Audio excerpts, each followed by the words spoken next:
On a cette question de téléspectateur qui est la suivante. Après le sang contaminé et la canicule de 2003, qui prendra le risque de ne pas appliquer le principe de précaution? Mais alors, Marc Gentilini. Personne n'est contre le principe de précaution. C'est un bon principe.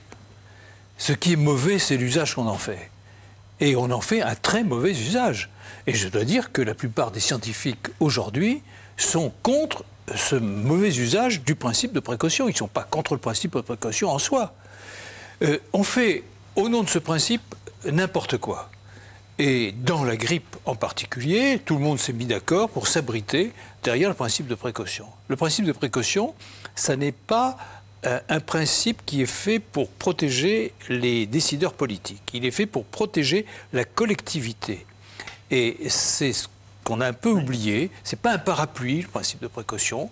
C'est la mobilisation des moyens disponibles contre un danger qu'on connaît mal et proportionnellement à ce danger. Ce n'est pas une assurance tout risque qu'on prend à n'importe quel prix au-delà de l'objectif visé. Est-ce qu'il vous est arrivé, en pleine crise, d'avoir des doutes? Je vous ai accueilli à la télévision, face au ministre qui nous disait qu'on devait se faire vacciner, etc. Et vous émettiez vos doutes. Est-ce qu'il vous est arrivé vous-même d'avoir des doutes en disant ma parole est forte, je suis très respectablement écouté et connu dans mon pays. Quand je viens à la télé pour dire qu'on en fait peut-être trop, je prends peut-être un engagement...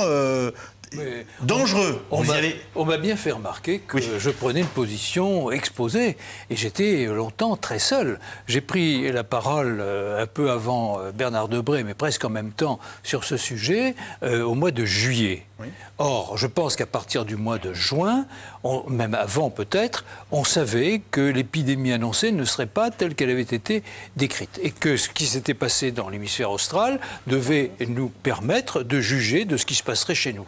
Or, on n'en a absolument pas tenu compte. Et les déclarations disant on ne savait pas, on a fait pour le mieux, si c'était à refaire, je le referais. Non, surtout pas.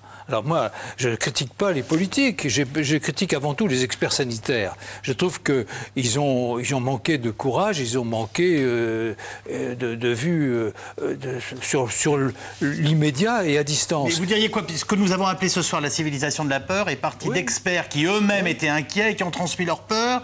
Bah, évidemment. Quand on dit à une ministre, Madame, vous aurez entre 36 000 et 66 000 morts en France.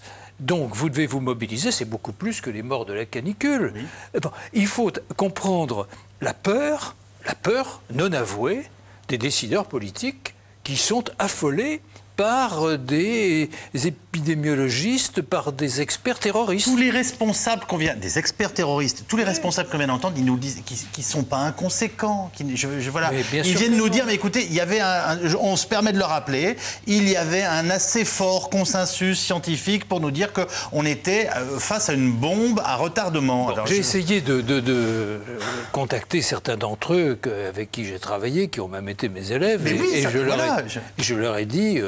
Prenez position, dites que vous n'êtes pas d'accord sur cet emballement médiatique, politique, économique.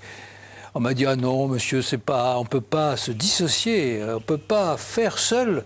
Vous pouvez, vous êtes libre maintenant, vous pouvez, prenez la parole. » Mais c'est le mot honoraire qui permet la parole. Honorable. Oui. Et j'ai pris cette parole non pas pour faire valoir une position que je savais fragile au début, discutable. J'ai dit simplement au mois de juillet et au mois d'août en particulier, vous êtes dans l'indécence par rapport au restant du monde et vous êtes dans la démesure par rapport à notre région. Vous êtes dans l'indécence éthiquement parlant et vous êtes dans la démesure au point de vue sanitaire. Est-ce que vous trouvez qu'on s'est inquiété assez tôt de ce que pouvait être la capacité d'influence des laboratoires? Avec un petit bémol quand même, c'est que les laboratoires, ils ne veulent pas tous nous tuer. On comprend très bien qu'ils ont intérêt à vendre du vaccin. Mais enfin, voilà, il y a quand même une espèce de régulation sociale de leur rôle qui fait que... Est-ce que nous avons les uns les autres baissé de vigilance vis-à-vis de l'influence des laboratoires? Et à quel moment, d'après vous, était-il possible de savoir s'ils en faisaient trop eux aussi? Et avec des arrière-pensées? Dès qu'on leur laisse le droit de faire ce qu'ils veulent, qu'on leur commande des vaccins, qu'est-ce que vous voulez, il faut comprendre aussi ce que c'est que l'industrie pharmaceutique. Ils y vont. Et on leur dit, il faut absolument que j'ai 94 millions de doses le plus rapidement possible. Et ils disaient même, si vous ne commandez pas très vite, vous n'aurez pas très tôt. Alors c'est ça, il y a eu un chantage aussi des laboratoires pour l'approvisionnement. Chantage auquel... Quand je réserve pour les vacances, on me dit souvent, si vous ne réservez pas très vite, je ne suis pas sûr qu'il vous restera un appartement avec vue sur la mer. Hein, voilà. C'est la même chose. C'est la même chose. Mais un grand fabricant de vaccins m'a dit, en France, ce qui me choque le plus, c'est la différence entre le prix de revient du vaccin et le prix de vente. Alors ce que je peux dire, moi qui les ai fabriqués, c'est que les laboratoires ne perdent pas d'argent dans cette opération-là, au contraire, et qu'il y a eu une mauvaise discussion autour de l'acquisition de ces vaccins. Et la Pologne, que j'évoquais en début d'émission, la Pologne, elle, a résisté. La ministre de la Pologne, j'ai été convoqué par le Conseil de l'Europe pour déposer devant le Conseil de l'Europe avec la ministre de l'Europe, ministre de la Santé, et elle a dit, moi, on m'a fait du chantage, j'ai dit non, j'attends, je ne veux pas céder. Elle n'a pas cédé, elle a gagné, elle était très critiquée pendant la grippe, mais il n'y a pas eu plus de morts en Pologne qu'en France, au contraire. On va se reprendre une épidémie ou une menace de pandémie à un moment ou à un autre. Alors qu'est-ce qu'on va faire, Corinne Lepage? C'est intéressant d'essayer d'aller sur voilà la prochaine.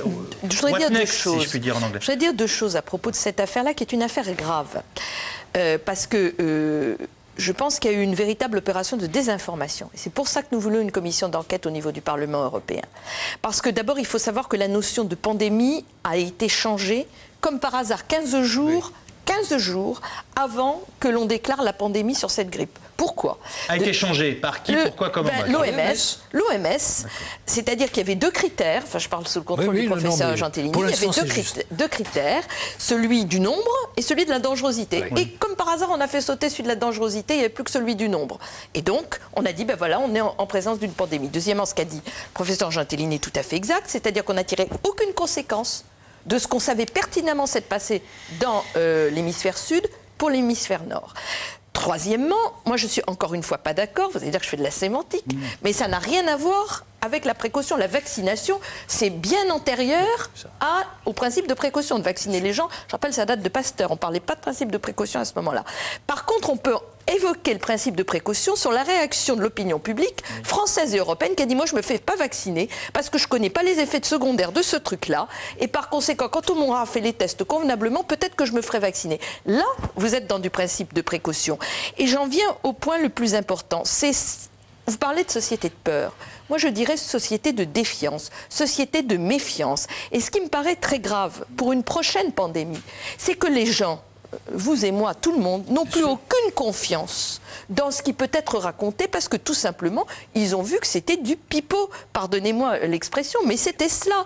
Donc comment voulez-vous qu'on puisse croire ce qu'on vous raconte alors qu'on a vu que tout ça a été bidonné, qu'on n'avait pas besoin de ces vaccins-là, que ça a coûté affreusement cher, et en plus, les histoires des effets secondaires, l'absence de tests, la responsabilité uniquement sur l'État en cas d'effets secondaires et pas sur les laboratoires. Tout ça, les gens le savent. Et donc, l'essentiel, c'est de redonner la confiance. C'est pour ça qu'on a besoin de remettre les pendules à l'heure et d'avoir une véritable enquête sur savoir ce qui s'est passé.